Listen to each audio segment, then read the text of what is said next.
അങ്ങനെ നരേന്ദ്രമോദിയുടെ മൂന്നാം വരവിലെ രണ്ടാമത്തെ ഫുൾ ബജറ്റ് ഇന്ന് അവതരിപ്പിച്ചിരിക്കുകയാണ്. ബജറ്റിന്റെ സൈസ് എന്ന് പറഞ്ഞാൽ 50,65,345 കോടിയാണ്. ഞാൻ ഒരിക്കൽ കൂടി പറയാം, 50,65,345 കോടിയാണ് ബജറ്റിന്റെ സൈസ്. ബജറ്റിന്റെ സൈസ് എന്ന് പറഞ്ഞാൽ എന്താണ്? ബജറ്റിന്റെ ആകെ വരുമാനം അത് തന്നെയാണ് ആകെ ചെലവും. ഈ ആകെ വരുമാനം എന്ന് പറയുമ്പോൾ നികുതി വരുമാനം, നികുതിയേതര വരുമാനം, പിന്നെ കടം വാങ്ങിച്ചത് എല്ലാം അതിനകത്ത് വരും. അപ്പൊ ആകെ വരുമാനം ആണ് ബജറ്റിന്റെ സൈസ്. അത് തന്നെയാണ് ആകെ ചെലവ്. ആകെ ചെലവ് ആകെ വരുമാനം രണ്ടും ഒന്നായിരിക്കും. അത് തന്നെയാണ് ബജറ്റ് സൈസ് എന്ന് നാം മനസ്സിലാക്കേണ്ടത്. അപ്പൊ ഇങ്ങനെ ഒരു ബജറ്റ് സൈസ് പറയുമ്പോൾ കഴിഞ്ഞ വർഷത്തെ ബജറ്റ് സൈസ് എത്രയായിരുന്നു? 47,16,487 കോടി. 47,16,487 കോടിയായിരുന്നു കഴിഞ്ഞ വർഷത്തെ ബജറ്റ് എക്സ്പെക്ടേഷൻ അല്ല, ബജറ്റ് എക്സ്പെൻഡിച്ചർ അല്ല, റീ എക്സ്പെൻഡിച്ചർ. അതായത് കഴിഞ്ഞ വർഷത്തെ ബജറ്റ് വിചാരിച്ചത്രയും ചെലവഴിക്കാൻ പറ്റിയില്ല. അതുകൊണ്ടാണ് ഈ വർഷം മറ്റേ 48 ലക്ഷമായിരുന്നു വെച്ചിരുന്നത്, അത് 47 ലക്ഷമായിട്ട് കുറഞ്ഞിരിക്കുന്നു. ആ കുറവ് എന്ന് വെച്ചാൽ ബജറ്റ് കഴിഞ്ഞ വർഷം നമ്മുടെ ജനറൽ ഇലക്ഷൻ വന്നു. അങ്ങനെ പല കാരണങ്ങൾ കൊണ്ടും ഗവൺമെന്റിന്റെ കോൺസെൻട്രേഷൻ വഴി വിട്ടുപോയി കാണും. അങ്ങനെയാണ് ബജറ്റിൽ പ്രതീക്ഷിച്ചത്ര ചെലവഴിക്കാൻ പറ്റാതെ വന്നത്. അപ്പം അങ്ങനെ ഇപ്രാവശ്യത്തെ ബജറ്റിന്റെ സൈസ് 50,65,345 കോടിയാണ്. ഇതുകൊണ്ട് നമുക്ക് നോക്കാവുന്ന GDP, എത്ര GDP ആണ് ഈ പ്രാവശ്യം പ്രതീക്ഷിക്കുന്നത്? കഴിഞ്ഞ പ്രാവശ്യം പ്രതീക്ഷിച്ച GDP എത്രയായിരുന്നു? ഓർമ്മയുണ്ടോ? ആ പ്രതീക്ഷിച്ച GDP ഇതിൽ പറയുന്നില്ല. GDPയുടെ റീ എസ്റ്റിമേറ്റ് ഇവിടെ പറയുന്നുണ്ട്. റീ എസ്റ്റിമേറ്റ് അനുസരിച്ച് കഴിഞ്ഞ വർഷത്തെ GDP 3,24,11,406 കോടിയാണ്. കഴിഞ്ഞ വർഷത്തെ 2024-25 GDP റീ എസ്റ്റിമേഷൻ എന്ന് വെച്ചാൽ ഈ ബജറ്റ് സമയത്ത് അത് കഴിഞ്ഞ വർഷം എത്രമാത്രം അറ്റൈൻ ചെയ്യാൻ പറ്റി, പ്രതീക്ഷിച്ചെത്ര പറ്റിയോ എന്നൊക്കെ കണക്ക് കൂട്ടിയപ്പോൾ കിട്ടിയ തുകയാണ് ഈ പറയുന്ന റീ എസ്റ്റിമേറ്റ് എന്ന് പറയുന്നത്. അത് 3,24,11,406 കോടി എന്ന് വെച്ചാൽ കഴിഞ്ഞ വർഷം പ്രതീക്ഷിച്ചതിനേക്കാൾ കുറച്ച് കുറവുണ്ട്. എത്ര ശതമാനം കുറവുണ്ട് നമുക്ക് നോക്കാം. അതിന് മുൻപായിട്ട് ഈ റീ ബജറ്റ് എസ്റ്റിമേറ്റിനേക്കാൾ എത്ര കൂടുതലുണ്ട് ഈ വർഷം പ്രതീക്ഷിക്കുന്ന GDP? ഈ വർഷം പ്രതീക്ഷിക്കുന്ന GDP 10.1% വളർച്ച പ്രതീക്ഷിക്കുന്നു. കഴിഞ്ഞ വർഷത്തെ GDPയേക്കാൾ 10.1% വളർച്ചയാണ് ഈ പ്രാവശ്യം പ്രതീക്ഷിക്കുന്നത്. അപ്പൊ ഈ പ്രാവശ്യത്തെ GDP ഞാൻ ഒന്നുകൂടെ പറയാം, നിങ്ങൾക്ക് ഓർത്തിരിക്കാനും കുറിച്ചിടാനും. എന്താണത്? 3,56,97,923 കോടി. കോടി രണ്ടെടുത്ത് ആവർത്തിച്ചിട്ടുണ്ട് കേട്ടോ. ഇനി നമ്മൾ ഇതിനെ ഡോളർ ടേമിൽ പറയുകയാണെങ്കിൽ നമുക്ക് വേണമെങ്കിൽ പറയാം 3.56 ട്രില്യൺ ഡോളേഴ്സ് ആണ്. 3.56 ട്രില്യൺ ഡോളേഴ്സ് ആണ് ഇന്ത്യൻ ഇക്കോണമി ഈ വർഷം പ്രതീക്ഷിക്കുന്ന GDP. ഇനി നമുക്ക് അപ്പോൾ GDPയിൽ ഒരു 10.1% വർധനവ് പ്രതീക്ഷിക്കുന്നു. ഈ പ്രതീക്ഷിക്കുന്ന GDP എന്താണ്? ബജറ്റിന്റെ സൈസ് 50 ലക്ഷം കോടി. 50,65,345 കോടി. ഈ 50 ലക്ഷം കോടി എങ്ങനെയൊക്കെയാണ് പല വകകളിലേക്കും ചെലവഴിക്കാൻ പോകുന്നത് എന്ന് നോക്കണം. അതിനു മുൻപായിട്ടൊരു ആമുഖം എന്ന രീതിയിൽ ഞാൻ ഒന്ന് പറഞ്ഞോട്ടെ. ഇപ്പൊ നമ്മുടെ സമൂഹത്തെ ബാധിച്ചിരിക്കുന്ന പ്രസ്സിംഗ് പ്രോബ്ലംസ്, വളരെ പ്രധാനപ്പെട്ട പ്രശ്നങ്ങൾ എന്തൊക്കെയാണ്? 3 പ്രധാന പ്രശ്നങ്ങൾ നമുക്ക് ചൂണ്ടിക്കാണിക്കാൻ പറ്റും. ഒന്ന്, തൊഴിലില്ലായ്മ. അതായത് ഇന്റർനാഷണൽ ലേബർ ഓർഗനൈസേഷൻ, തൊഴിൽ സംഘടന പറയുന്നത് ഇന്ത്യയിലെ അഭ്യസ്ത വിദ്യരുടെ തൊഴിലില്ലായ്മ 82% മുകളിലാണെന്നാണ്. രണ്ടാമത്തെ പ്രധാനപ്പെട്ട ഇഷ്യൂ വിലക്കയറ്റമാണ്. വിലക്കയറ്റം 4%, അതായത് റീറ്റെയിൽ പ്രൈസ് ഇൻഫ്ലേഷൻ, ഉപഭോക്തൃ വില സൂചിക 4%-നും 6%-നും ഇടയ്ക്ക് താഴ്ത്തി നിർത്തണം എന്നാണ് മോണിറ്ററി പോളിസി കമ്മിറ്റി ആഗ്രഹിച്ചത്. കഴിഞ്ഞ 2 വർഷമായിട്ട് അതിനേക്കാളൊക്കെ വളരെ മുകളിലാണ്. അതുകൊണ്ട് തന്നെ റീപ്പോ റേറ്റ്, അതായത് ബാങ്കുകൾ റിസർവ് ബാങ്കിൽ നിന്ന് വായ്പ എടുക്കുമ്പോൾ കൊടുക്കേണ്ടി വരുന്ന റേറ്റ്, ബാങ്കുകൾ റിസർവ് ബാങ്കിന് കൊടുക്കേണ്ടി വരുന്ന റേറ്റ് 6.5% നിർത്തിയിരിക്കുകയാണ്. 2 വർഷമായിട്ട്.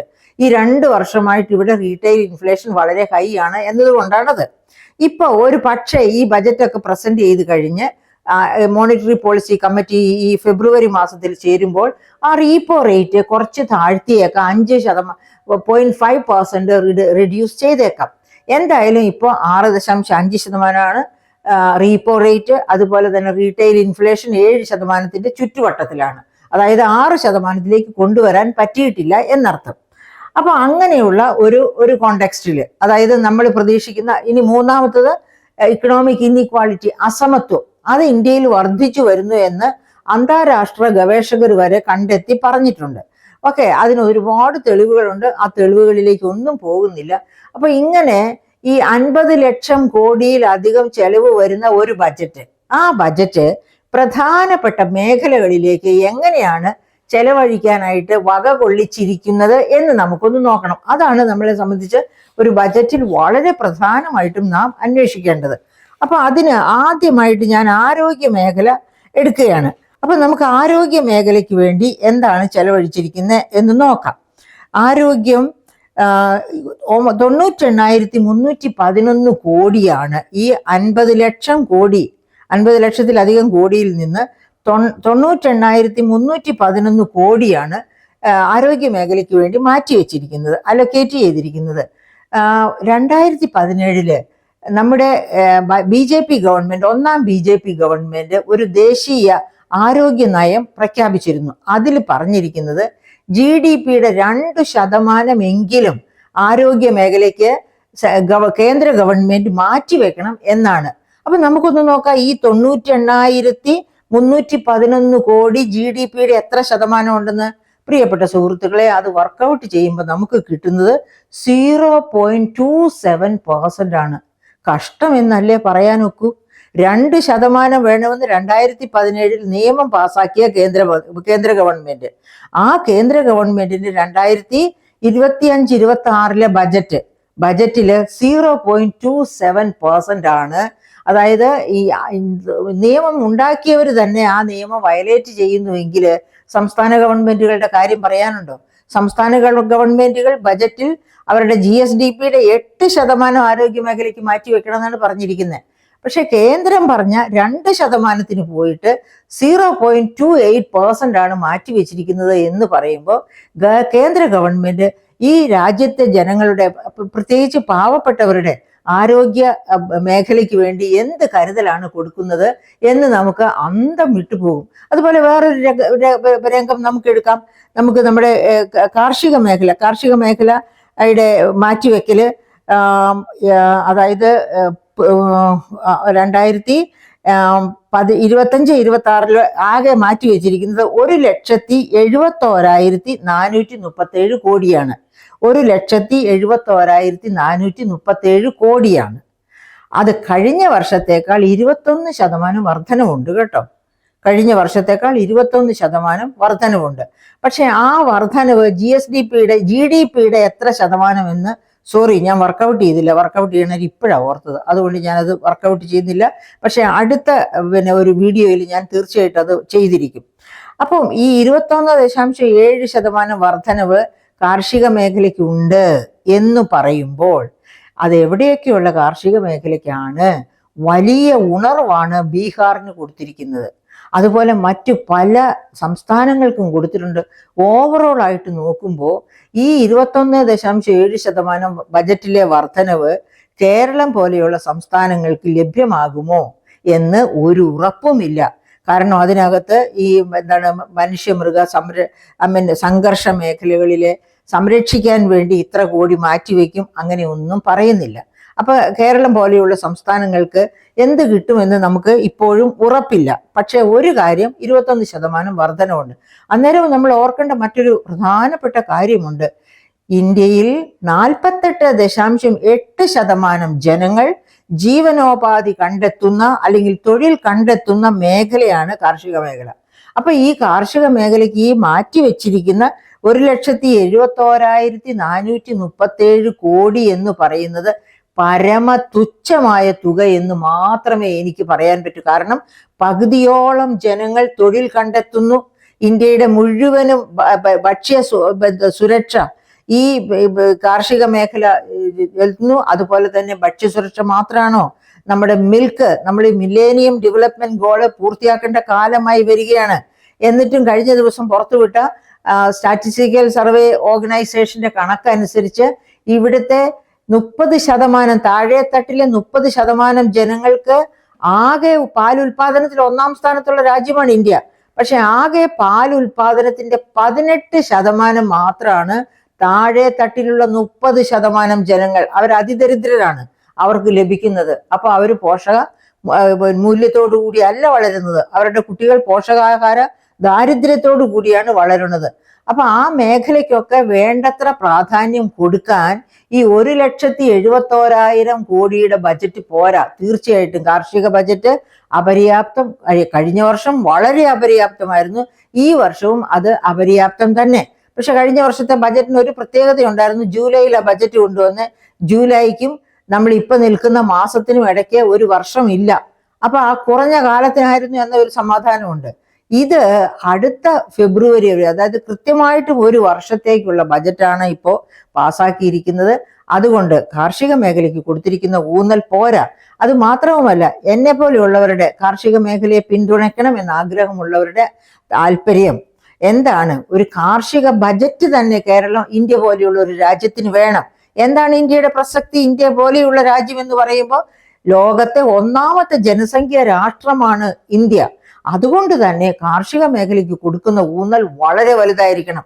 1-ാമത്തെ പോപ്പുലസ് കൺട്രിയാണ് എന്ന് മാത്രവുമല്ല, ഇവിടെ തൊഴിൽ 48-49% പേർ കൃഷിയിൽ തന്നെ തൊഴിൽ കണ്ടെത്തുന്നു എന്ന് നമ്മളിപ്പോ കണ്ടതേയുള്ളൂ.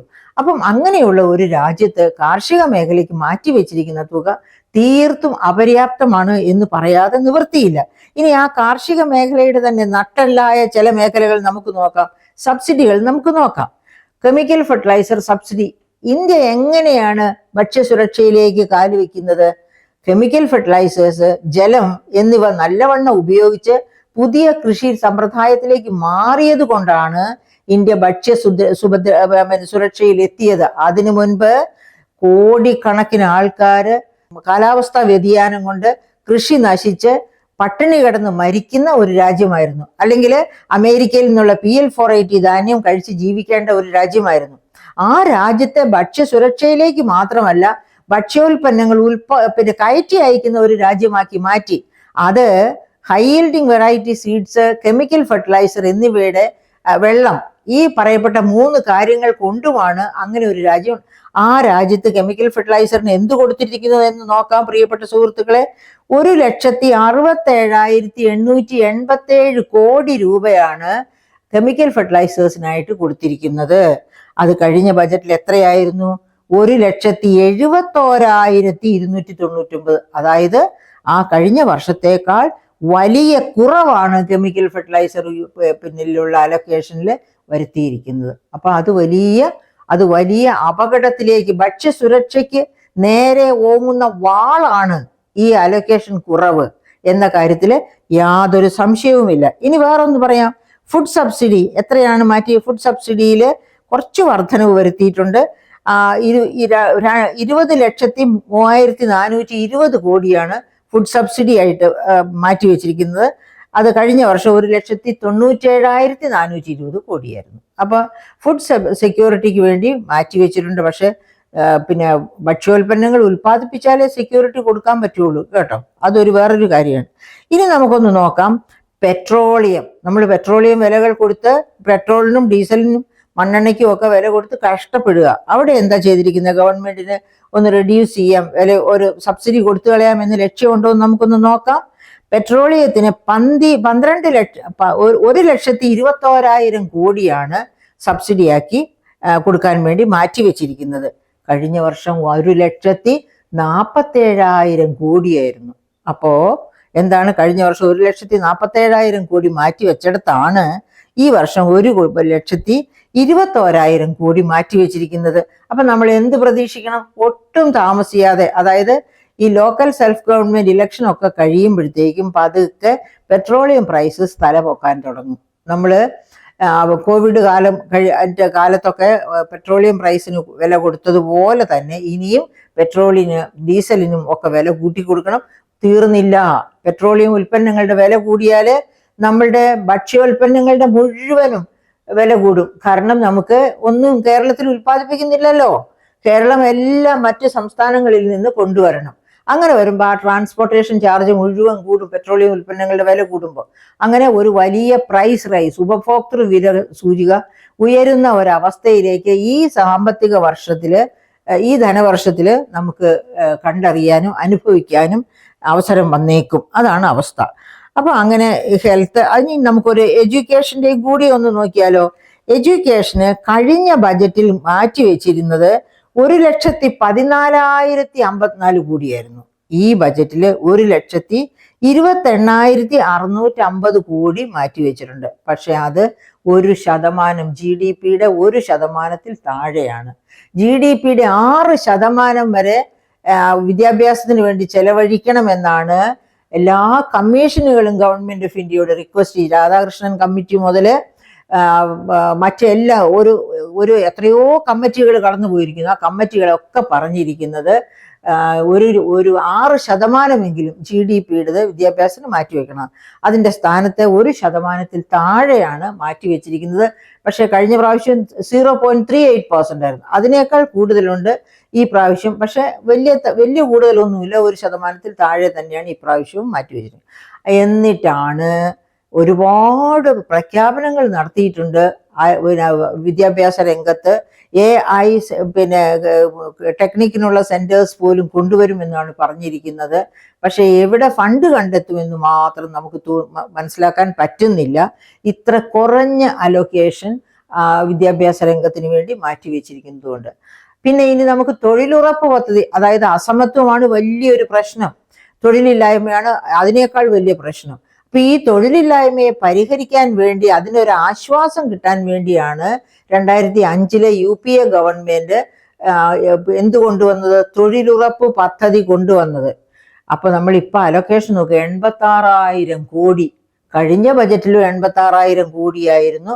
അതായത് 2024-25 ബജറ്റിലും 2023-24 ബജറ്റിലും 86,000 കോടിയായിരുന്നു. ഇപ്പൊ അൺഎംപ്ലോയ്മെന്റ് 82% എന്ന് പറഞ്ഞിരിക്കുമ്പോഴും തൊഴിലുറപ്പ് പദ്ധതിക്ക് 86,000 കോടി മോസ്റ്റ് പോപ്പുലസ് കൺട്രിയില് ചെലവഴിക്കാൻ അലോക്കേറ്റ് ചെയ്തിരിക്കുന്നു എന്ന് പറഞ്ഞാൽ എന്താണ് നമ്മൾ മനസ്സിലാക്കേണ്ടത്? തൊഴിലില്ലാതെ പട്ടിണി കിടന്ന് ഗവൺമെന്റ് കൊടുക്കുന്ന പച്ചക്കറികളും മറ്റു സാധനങ്ങളും ഒക്കെ തിന്ന് വേണമെങ്കിൽ ജീവിക്കട്ടെ എന്ന ആറ്റിറ്റ്യൂഡാണ് ഗവൺമെന്റിനുള്ളത് എന്ന് വേണം.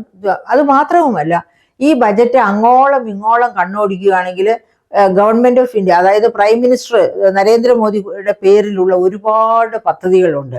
അതൊന്നും ഇംപ്ലിമെന്റ് ചെയ്യാറില്ല കേട്ടോ, പലതും അന്വേഷിക്കുമ്പോൾ അറിയാം. പക്ഷെ ആ പദ്ധതികൾക്കൊക്കെ വലിയ തോതിൽ പണം അലൊക്കേറ്റ് ചെയ്യുന്നതായിട്ട് കാണിക്കുന്നുണ്ട്.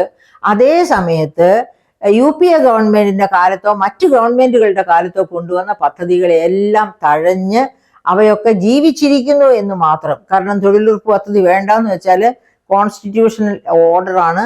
അതുകൊണ്ട് കോൺസ്റ്റിറ്റ്യൂഷൻ മേക്കേഴ്സ് തന്നെ അതിൽ ഇടപെടും. അങ്ങനെ തന്നെയാണ് മറ്റു പല സ്കീംസും. അതുകൊണ്ട് തട്ടിക്കളഞ്ഞിട്ടില്ല എന്ന് മാത്രമേ ഉള്ളൂ. ഇനി വനിതകൾക്ക് വേണ്ടി വളരെ കുറച്ച് ഫണ്ട് അലോക്കേഷൻ മാത്രമാണ് ഈ ബജറ്റിൽ നമുക്ക്. അതാണല്ലോ തൊഴിലുറപ്പ് പദ്ധതി. അത് സ്ത്രീകൾക്ക് തൊഴിൽ കൊടുക്കുകയാണ് ഏറ്റവും പ്രധാനപ്പെട്ട കാര്യം. അപ്പൊ അതും ഇതാക്കിയിരിക്കുന്നു. അതുകൊണ്ട് അതിനും പ്രാധാന്യം കൊടുത്തിട്ടുണ്ട് എന്ന് പറയാൻ പറ്റില്ല. ഇങ്ങനെ നോക്കുമ്പോൾ വലിയ വലിയ കണ്ടെത്തലുകൾ ഈ ബജറ്റിൽ നമുക്ക് കണ്ടെത്താം. ഇനി ഞാൻ നാളെയോ മറ്റന്നാളോ തീർച്ചയായും ഒരു പ്രാവശ്യം കൂടി സംവാദവുമായി അല്ലെങ്കിൽ ഇത്തരം കാര്യങ്ങളെ പറ്റിയുള്ള വിശദീകരണവുമായിട്ട് എൻ്റെ പ്രിയപ്പെട്ട സുഹൃത്തുക്കളുടെ അടുത്ത് വരും. നന്ദി, നമസ്കാരം.